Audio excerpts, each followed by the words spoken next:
Hello and welcome to Basic Networking Concepts. This video is designed to familiarize you with basic networking terminology and introduce you to some common devices that are used in today's networks. You will also learn how network communication is similar to human communication, which will help you form a conceptual framework for learning more complex networking topics in the future. In order to move forward, we must first define the word network.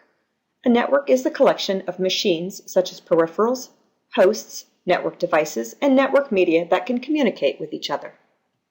Examples of peripherals include cameras, scanners, and printers, each of which is directly connected to computers. Peripherals rely on their connected host in order to gain access to the network. Hosts are devices such as computers and network printers. Host is a term that is used to indicate most end-user devices. Network devices include equipment such as switches, hubs, and routers. These devices facilitate the flow of traffic over the network. Network media, such as fiber optic, wireless, and copper, provide a connection over which the traffic flows.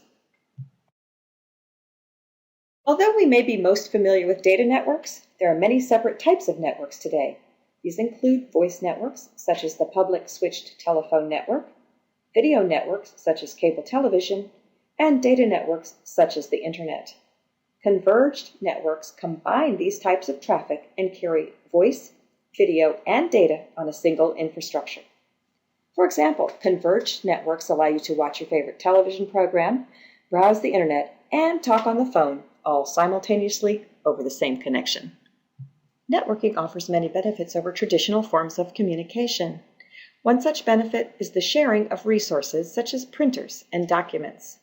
Networks are also more efficient and less expensive than traditional forms of communication, such as regular mail and long-distance phone calls. As complex as network technology is, it is designed around how humans communicate. So, let's think about how humans communicate. In order for communication to occur, there must be a sender, a transmission medium or message pathway, and a receiver.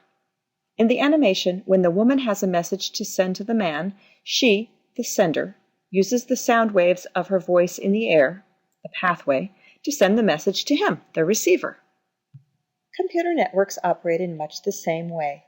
Messages from a source device are sent over a transmission medium to the destination device. There are also many cultural nuances and rules to human communication, including voice inflection, body language, etc. Without such rules, or protocols, communication would be very difficult. For example, when people from most cultures communicate with each other, the sender and receiver identify each other, speak the same language, and use similar speech syntax. These same principles apply to network communication. The rules used in computer communications are called protocols. There are many different protocols that you will learn and study throughout your networking career. Networking protocols allow computer communication to be an orderly process. Networks can be very simple, such as a home office network, or they can be very complex, such as the Internet.